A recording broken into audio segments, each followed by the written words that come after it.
독자 여러분 안녕하십니까. 헤드라인 뉴스로 이슈를 뽀개는 남자 폴리티컬 스나이퍼입니다. 어제부터 오늘까지 계속 이어져 오는 뜨거운 이슈들은 역시 국민의힘과 윤석열, 이준석 관계입니다. 어제 국민의힘에서 윤석열이 새 신안을 발표하고 김종인과는 결별을 하였죠. 그리고 이준석이 새로 임명되는 선거대책본부장의 권영세와 만나서 하해의 제스처를 했습니다. 숙제를 내줬는데 또 밤에 그 숙제를 거절당했다라는 그러한 것을 통해서 이준석이 윤석열에게 무운을 빈다. 자, 이것은 결별을 의미하는 거죠. 자, 열심히 해봐라 이 말입니다. 나 없이. 그렇게 해서 결별을 얘기를 했는데 또 한편으로는 그것이 완전히 거부한 것이 아니고 시간이 맞지 않아서 너무 촉박해서 천천히 이제 그 방향으로 가겠다라는 그런 얘기도 있었습니다. 그런데 오늘 아침에 또 불거진 일이 뭐냐? 권성동 사무총장을 임명하는 것이라든지 정책본부장이라든지 이런 것을 임명할 때 국민의힘에서는 최고위원회의 의결을 거쳐야 하는데 여기에 바로 이준석 대표가 권성동이 아닙니다. 자꾸 권성동이라 하는데 워낙 윤석열의 핵심 측근이다 보니 윤핵관이다 보니 자꾸 이름이 나오네요. 권영세 사무총장을 임명하는 데 있어 가지고는 이준석이 동의를 했습니다. 하지만 여기에 보면 바로 이철규 전략기획본부장이라고 있습니다. 이철규. 그 이철규 부총장안입니다. 부총장안. 이거를 이제 문제 삼아 가지고 이준석이 비토권을 행사했다는 겁니다. 자, 이 이철규는 바로 이준석 대표에게 아주 적대적인 그런 발언들을 하다 보니까 이준석이가 반대를 한 거죠.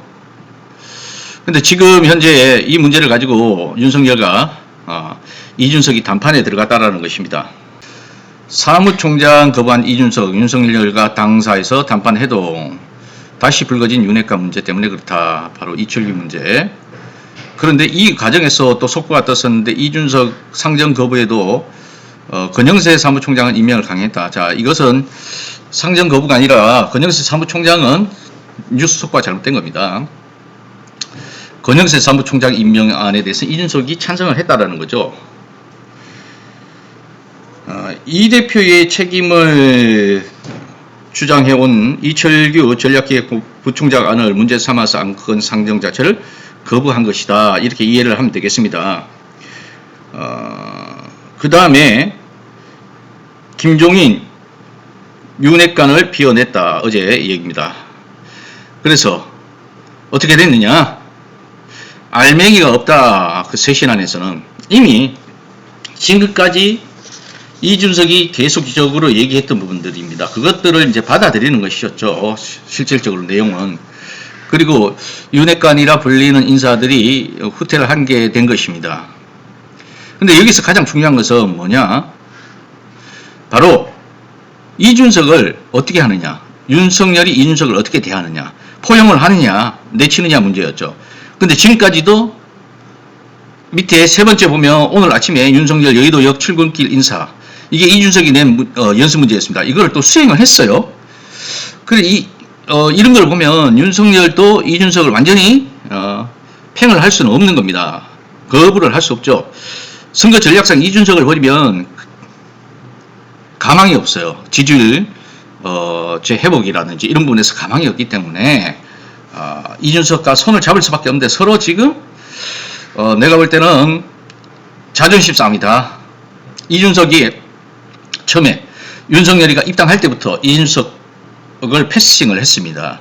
거기에 이준석이 많이 섭섭했던 것 같아요. 그 이후에 일처리 과정에서 경선에서 승리하고 난 뒤에 윤석열이 자기의 핵심 측근들 경선에서 활동했던 장제원이나 권성동이나 윤한홍이나 이런 인물을 중심으로 모든 의사결정을 하고 당대표를 패싱했다는 거죠. 그리고 김종인 선대위가 꾸려졌을 때도 김종인도 실질적으로 오늘 아침에 그 김종배 시선 집중해서 인터뷰를 하는 거 보니까 본인이 거의 모든 것들을 인사 영입이라든지 이런 것들에서 알지 못했다, 패싱을 다 당한 겁니다. 그래서 끊임없이 이준석이나 뭐 하태경이나 김종인이나 그런 부분에서 문제 제기를 했던 것인데 받아들여지지 않다가 결국에는 지지율이 역전당하고 그 다음에 골든 크로스가 나타나니까 이제서 겨우 이제 할 수 없이 받아들인 거죠. 이게 무슨 쇄신이 될 수 있겠습니까? 그래서 알맹이 없는 쇄신 아니다, 이렇게 얘기할 수 있겠습니다. 자, 경향신문입니다. 이준석 국민의힘 대표가 6일 오전 윤석열 대선 후보와 서울 여의도 당사에서 단판 회동을 한다. 경향신문의 내용인데요. 아직까지 회동의 결과에 대해서 나온 게 없습니다. 기본적인 전략의 어떤 전환, 앞으로의 협력관계 이런 것들을 두고 아마 다시 최종적으로 단판에 들어가는 것 같아요.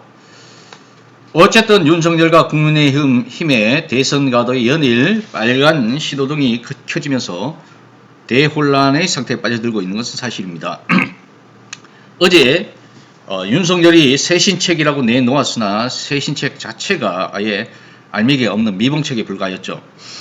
2030을 중심에 두겠다고 말은 그렇게 했으나 바로 연이어서 문제가 터졌습니다. 청년들과의 대화에서 2030 참석한다고 했는지 참석을 하지 않았어요. 그래서 반발이 일어나고 심지어 욕설이 가감없이 전파를 탔죠.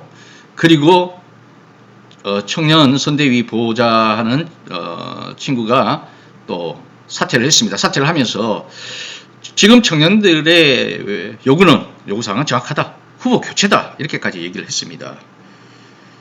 이렇게 말로는 얘기했지만 아직까지 행동으로는, 진심으로는 2030을 받아들일 준비가 안 되었다라는 겁니다. 어제 쇄신책 이후에 청년들과의 대화에 불참하여 빚어진 그런 욕설 파동과 일련의 해결 과정에서 윤석열의 또 하나의 어떤 해프닝이라고 볼 수도 있겠지만 아직 그러한 정신 차리지 못한 모습들을 볼 수 있었다. 그리고 쇄신책 중에 중요한 것이 뭐가 있었냐면 김건희와 관련된 내용이 있습니다. 자, 모든 것들이 후보 자신의 지금까지 이 사태가 발생하게 된 것은 윤석열 본인의 잘못이라고 얘기를 했죠. 그거는 사실이죠. 다 국민들 알고 있습니다. 지금 이거 뭐 선대위를 개편하니 뭐하니 하는 것은 다 쇼입니다. 실질적으로 윤석열이 부족해서 그런 거 아닙니까? 급조되고. 뭘 알아야죠. 속성가해로 정책이나 정치, 경제, 사회 모든 전반적인 부분들에 대해 가지고 식견이 얼마나 넓어지겠습니까? 그런데 또 하나 어제 거기에서 기자들의 이후에 쇄신안 발표 이후에 기자들의 질문 속에서 보면 김건희에 대해서는 계속 억울한 생각을 가지고 있는 것 같아요. 도대체가 계속 지금 후속타로 또 거짓말한 것이 나타나고 심지어 윤석열이 수원여대 겸임교수 채용 과정이 뭐 시간 강사에 불과하고 뭐 그런 것들은 그냥 인맥관계로 소리만 줘서 하는 공개 채용이 아니었다, 이렇게 얘기했다가 또 발각이 되었습니다. 공개 채용이었다는 거죠. 거기에 또 경력사항을 그 조건에 맞춰서, 공개 채용의 조건에 맞춰서 그 근무기간을 늘리거나 이렇게 했다는 겁니다. 이거는 아주 의도된 거짓말이 아니다, 의도된 허위, 학력 기재였다, 근무 이력 기재였다. 이런 것들은 법적 조치를 받아야 되는데 2년 동안 수사를 받느라고 힘들어서 요양을 해야 되겠다, 이런 또 제2탄. 지난번에 김건희가 심파극을 벌였다면 어제는 또 윤석열이 또 심파극을 벌이더군요. 부창부수라고 아니할 수가 없습니다. 그런데 우리 국민들이 다 알지만 김건희가 수사받은 적이 있습니까? 단 한 번이라도 소환되는 걸 봤어요? 경찰이든 검찰이든. 윤석열이 검찰총장에 있을 때, 그리고 지금까지 계속적으로 맡고 있다가 겨우 이제 수사한다고 하고 있는데 발뺌을 하고 도망갈 군인을 하고 실드만 치고 있죠. 진정한 사과가 아니라는 것을 어제 또 우리 국민들은 보았을 겁니다. 자, 오늘 어제 사과건과 어제 쇄신책과 그리고 또 이후에 벌어지는 국민의힘의 어떤 권력투쟁, 뭐 쇄신책이라고 말은 하지만 실질적으로 봤을 때는 쇄신책이 아니라 권력투쟁이라고 볼 수 있습니다. 이 일련의 과정들에 대해서 핵심을 짚어봤습니다.